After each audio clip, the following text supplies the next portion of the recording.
Good morning, my friends, and welcome to the 10-minute book talk, where three best-selling authors talk all things bookish with you for 10 short and sweet minutes every week. Except, you know what? This is the part where I say, I introduce my co-hostesses. I don't know. Anyway, but today I'm the host. I'm the host because you know what? It is the exciting cover reveal day for my dear friends Rachel Linden and Katherine Reay. They have new books coming out in winter and early spring, and they have beautiful new covers. Katherine, lower the back of yours for just now. Okay, because Rachel's book is coming out. Are we ready for this fabulous cover? Go. Turn it around. Oh, look at this. It is so fabulous. So fabulous. The cover Hey, of a there's recipe. So many things on there I'd like to stomp on. Look at this. It's got macarons. It's got croissant. I am hungry. I'm starving. Wild strawberries. It has meringues. And I will just say this is both Marie and I have gotten to read early copies of this gem, and all of that food, you're just going to salivate the entire time. Just saying. No, the inside is just as delicious as this cover. Maybe read it with some macarons or croissants on hand. Good idea. To get hungry when they read my book. Genius. So Rachel, tell us a little bit about this book, which is coming out in January. Is that right? January 9th. This book hits shelves. I'm so excited. So this is the really fun story of Georgia, who is a chef. She's an American chef in Paris. Her muse is Julia Child, and her goal is to run her own restaurant in Paris. And in one disastrous night, she loses her sous chef position, her French boyfriend, and her sense of taste. She wakes up and all she can taste is bitter. And she gets a surprise invitation from her estranged mother to travel to remote and beautiful San Juan Island. So she goes to San Juan Island to reconnect with the mother who left when she was 4 and to try to regain her spark in the kitchen.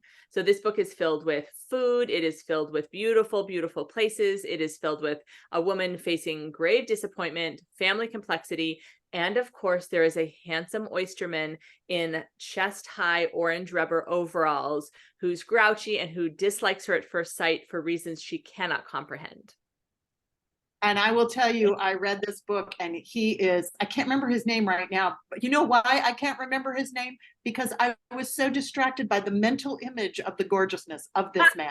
Oh yeah, no, he was just all that. A delicious story. Wonderful.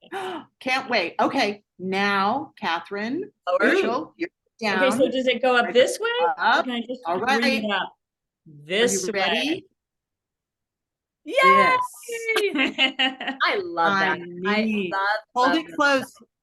There the Berlin letters. Look at this. Yes. I love there's a yellow Traby in the novel.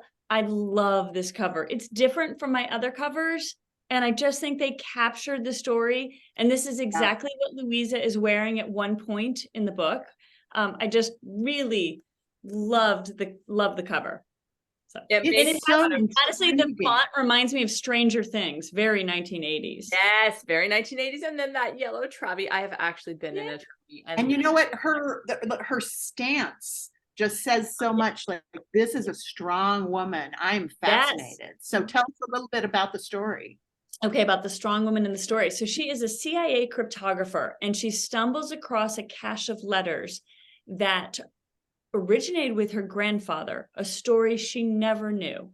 And as she decrypts these letters, she comes to find that her father, whom she long thought dead, is still living in East Berlin behind the Iron Curtain, behind the Berlin Wall, and is languishing in a Stasi prison.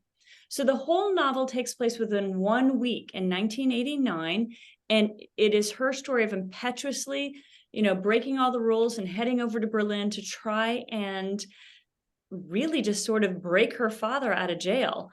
But it all comes to a head the very night the wall comes down, November 9th, 1989. So it's this fabulous, it's fun. There's, punk in it. There's just a chase. And then her father, Harris, he will take readers through his story, which is the day the wall goes up to the day the wall goes down. So you get that little glimpse behind the Berlin Wall throughout its 26-year history, but the real drama happens 28-year history, but the real drama happens within that last week in 1989. So there you go. So interesting. Wow. So Very compelling. interesting. Is there, I haven't had a chance to read this yet, obviously. If somebody wanted to send me an early copy, you know, they could. They have my address, so it could happen. Is there an epistolary sense of this? I mean, there is a tiny epistolary component in that the letters that she decrypts, we do get glimpses of them. It's not a huge aspect of the novel, but that is how messages were conveyed. You know, we didn't have high technology way back then, so messages came out from behind the Berlin Wall embedded in letters, and so bits of those letters and the codes are revealed within the story. And I'd opted to do all the encryption myself because there was no AI back then, and I didn't want to use it now. So all the encryption, I sat there going, okay, I have to figure out how to do this. So I did that all by hand myself so that it would feel authentic to the story. Can someone say book nerd? That is so impressive. It was fun. I learned to make French omelets and other things myself as well for my story, which sounds yummier than what you were doing, but also learning cryptography. Yeah, I have to say, goodness, that is impressive. So when does your book come out, Katherine? The Berlin Letters? This comes out March 5th, 2024. So, you know, 6 months-ish. You guys are, all right. Yeah, So you're just about a month apart. So I think people are always curious when we do a cover reveal, like, you know, everybody, it's a question we all get when we're out on book tour a lot. Like, do you decide what's on the covers? What's that process like? Rachel, why don't you start? What was it like to design this cover, or whoever designed this cover? This was actually a very easy one to design because they wanted it.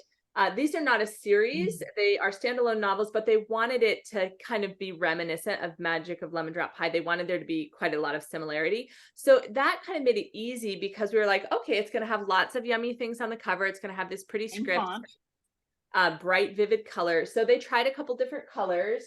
I somehow had in my mind that I wanted to have orange. That was a no-go. They were like, that looks terrible. And they came up with this gorgeous kind of icy blue that just is so pretty. It just looks like summer sky in Paris.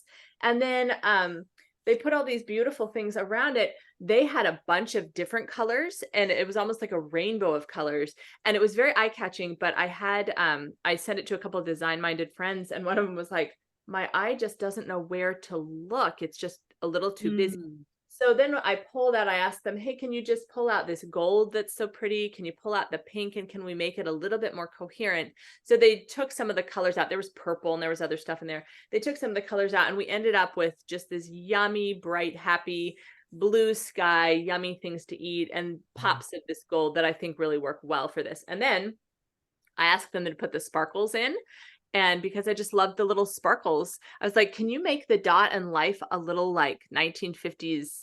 And so they did. So it's got sparkles in it. And then I asked them to make the Eiffel Tower sparkly. So I just added the sparkle, but they did a lot of the heavy lifting, and they came up with just such a yummy, yummy cover. I love it. Well, and it gives you that idea that there's that magical element in there a little bit. So I love this.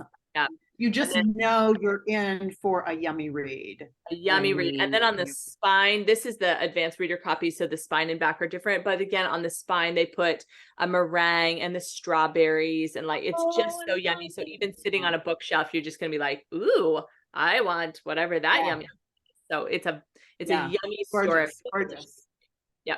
Now, Katherine, your cover, I already know a little bit about that. Tell us about the process with this, because there was a process. So the first cover idea was a crowd with a little Berlin Wall and a tiny Brandenburg Gate, and it had a gold wash over it, and I could not tell where in the world we were.